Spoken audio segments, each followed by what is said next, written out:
कर्म के करने से नरक में जाना पड़ता। कौन से नरक में जाना पड़ता है? यानी उनकी क्लास है, फर्स्ट क्लास। जैसे उसमें टिकट होती है ना रेलवे की, first class AC, second class, फिर थर्ड क्लास, फिर स्लीपर और फिर जनरल हैं। तो ऐसे इन नरकों की जो है ना क्लास है।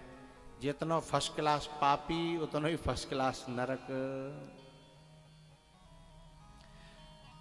जो नारी अपने पति को धोखा दे करके,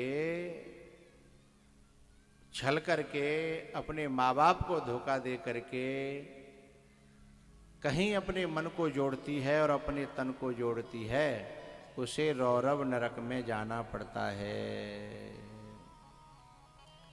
उस नरक में एक कीड़ा होता है जिसे रूरू कहते हैं शास्त्र की भाषा में। उसे अपनी भाषा में ऐसे समझ लो, बिच्छू जैसा कीड़ा होता है।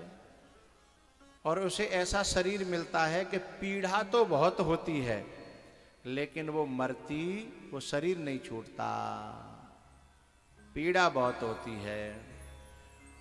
और जो नारी अपने माँ बाप को, भाई को और पति को धोखा दे करके जो संबंध स्थापित करती है, उस नारी को तांबे के गर्म खम्भों से चुपकाया जाता है। ऐसा नरकों का वर्णन है।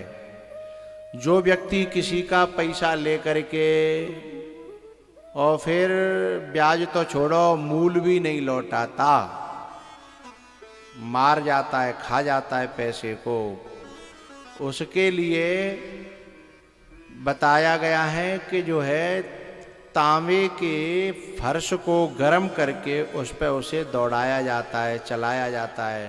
फिर पैर जलते हैं तो शरीर से गिरता है, शरीर जलता है तो फिर खड़ा होता है और उसमें उसे न जाने कितने हजार वर्ष तक यातना को झेलना पड़ता है। और फिर मनुष्य लोक में आता है तो फिर किसी दरिद्री के घर में उसको जन्म लेना पड़ता है, क्योंकि खा के मरे हो ना।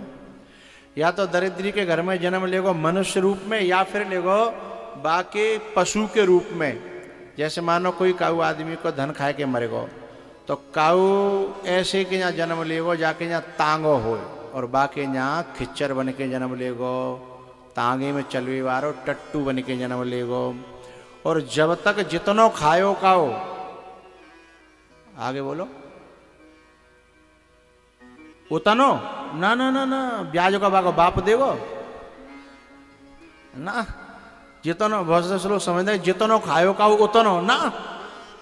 जो इतने दिना बाद जो ब्याज लगेगी हैं, बाय को भरेगो ब्याज सहित। जब तक चुकाई नहीं देगो तब तक वही कमर पे पैना और मुँह में जो है बाकी लगाम है और कंधा पे घाव है, वो होता ही रहेगा। और जब वो तांगे लायक नहीं रहेगा फिर वही सड़ सड़ के जब मरेगो। पहले तांगे में चलते हो तो भाई खाए को बढ़िया मिलतो, जब तांगे में नहीं चले हो तो है फिर तो उसका खाना पीना भी बंद हो गया, तो उसका कर्ज चुक जाता है। तो तुमने कभी कभी देखा होगा किसी के यहाँ भैंस बहुत अच्छा दूध दे रही है, ठीक है, और वो भैंस काऊ ने खरीदी, जाके यहाँ खूब दूध दे रही और दूसरे के यहाँ जाके लात गई। बाको जितनो कर्ज हतुकाओ है वो बाने चुकाए दो। और जाने खरीदी का है, बापे पैसा को कर्ज हतो वो ले लो और दूध दे वो बंद कर दो, लात गई। अब जो कह रहे भैया वापस ले ले, बोले भैया म्यो ठेकाना है, मैं जाते तो गई है। तो भैया उपनिषद कहती हैं अवश्यमेव भोक्तव्यम कृतम कर्म शुभाशुभम न भुक्तम क्षीयते कर्म कल्पकोटि शतैरपि। कर्मों का फल तो भोगना ही पड़ेगा।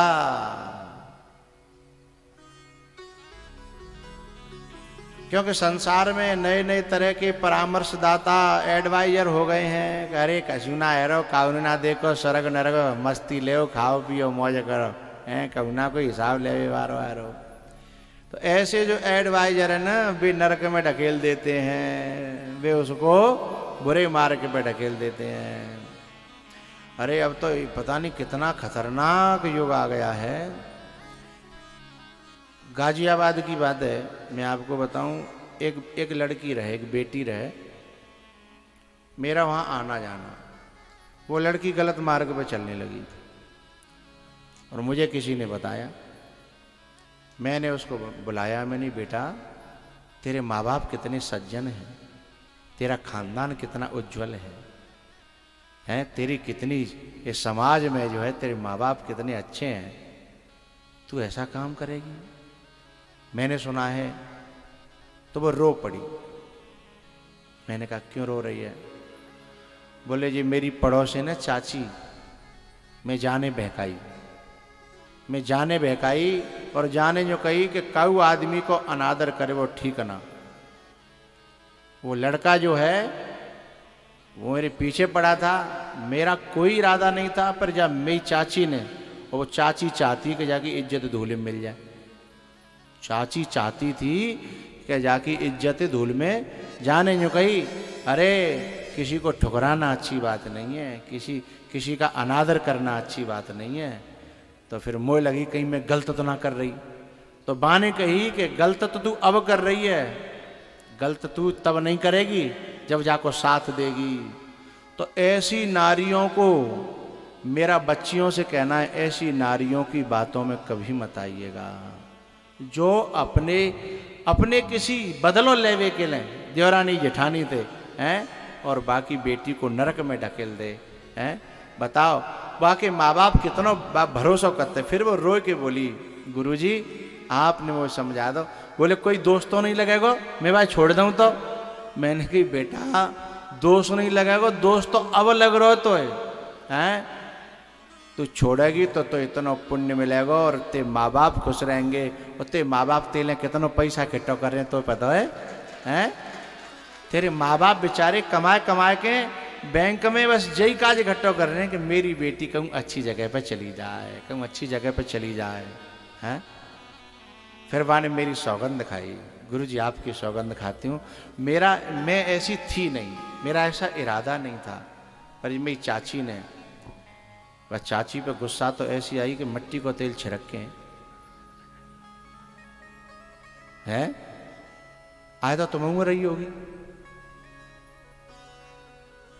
तो ऐसी चाची ना में तो लगा देनी चाहिए जो इस प्रकार की सलाह दें, चाहे वो चाची हो, चाहे वो अपनी सखी होए, चाहे वो अपनी सीनियर होए, जूनियर हो, कोई होए, कॉलेज में होए, स्कूल में होए, ऐसी में तो मट्टी को तेल छिड़क के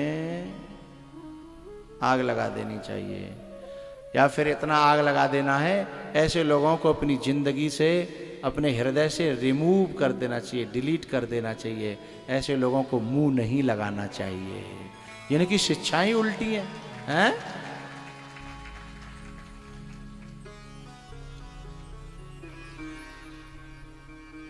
तो सदमार्ग पर जो चले, मैं एक बात बताऊं, बात चली है तो बेटी वो है जिस पर कभी भी माँ बाप को निगरानी न रखनी पड़े, जिस पर माँ बाप को कभी भी निगरानी न रखनी पड़े, ऐसी बेटी को एक दिन देवता भी आकर के प्रणाम करते हैं।